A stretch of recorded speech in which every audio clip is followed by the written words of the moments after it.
Ohm's law. देखिए definition of Om law क्या होता है।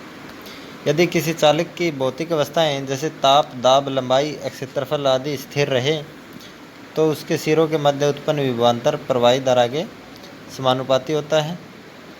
पर देखिए एक डेफिनेशन और, the current I passing through a conductor is directly proportional to the voltage and inversely proportional to the resistance. यानी कि जो हमारा करंट होता है वो डायरेक्टली प्रोपोर्शनल होता है वोल्टेज के और इनवर्सली प्रोपोर्शनल होता है रेजिस्टेंस के।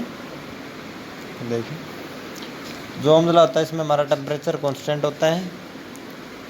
ये सर्किट देखिए, सबसे बड़ी कन्फ्यूजन इसमें ये रहती है कि voltage directly proportional to I होता है या फिर I directly proportional to V होता है। देखिए Ohm's law between voltage drop and current, जो छोटा सिंबल है जो वी का ये हमारा वोल्टेज ड्रॉप है एंड जो बड़ा भी है ये हमारा सप्लाई वोल्टेज है। देखिए सबसे पहले ohms law between voltage drop and current, इसमें हमारा जो सप्लाई वोल्टेज है वो डायरेक्टली प्रोपोर्शनल होगा आई के। और फिर देखिए Ohm's law between voltage and current, तो इसमें जो हमारा करंट होता है वो डायरेक्टली प्रोपोर्शनल टू वी होता है। ये राइट आंसर है हमारा ओम लॉ के अनुसार, current directly proportional to V और current directly inversely proportional to resistance. यानी कि अगर रेजिस्टेंस बढ़ेगा तो हमारा करंट कम होगा, अगर करंट बढ़ेगा तो हमारा रेजिस्टेंस कम हो जाएगा। फिर देखिए I directly proportional to V upon R, R हमारा रेजिस्टेंस होता है और वी हमारी वोल्टेज, आई हमारा करंट होता है और V equal to I R होता है, R equal to V upon I होता है। करंट की हमारी यूनिट होती है एम्पियर और वोल्टेज की यूनिट होती है हमारी वोल्ट और रेजिस्टेंस को मेजर करते हैं ओम में। फिर देखिए जो ये ओम लॉ होता है इसकी लीनियर रिलेशन होती है करंट और वोल्टेज के बीच में, जो आर होता है वो हमारा कांस्टेंट होता है और ये एक लीनियर रिलेशन पर काम करता है। फिर देखिए ओम्स लॉ ट्रायंगल, इसके 3 फार्मूले होते हैं और जो ओम लॉ होता है ये हमारा करंट, वोल्टेज और रेजिस्टेंस के बीच में रिलेशन को बताता है। फिर देखिए अगर हमें सबसे ऊपर लेते हैं वोल्टेज, फिर करंट और फिर रेजिस्टेंस। सबसे पहले अगर हमें वोल्टेज को फाइंड करना है तो करंट और रेजिस्टेंस की मल्टीप्लाई करेंगे।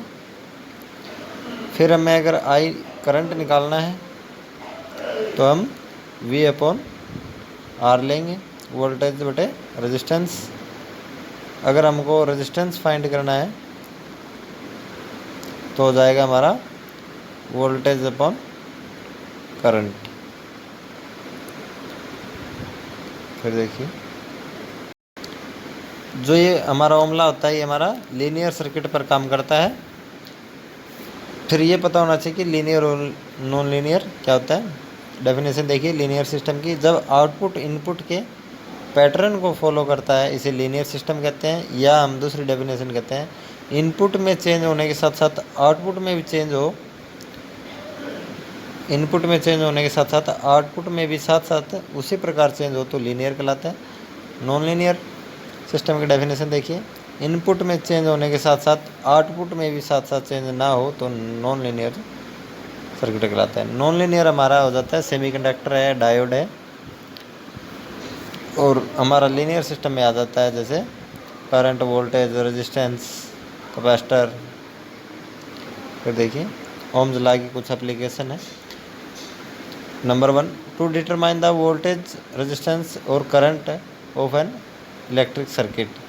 जो ओम लॉ होता है ये हमारा वोल्टेज, रेजिस्टेंस और करंट को फाइंड करता है और ये हमारा इन तीनों के बीच में रिलेशन को बताता है। फिर देखिए लिमिटेशन ऑफ ओम्स लॉ, कि ओम्स लॉ की क्या क्या कमियां हैं।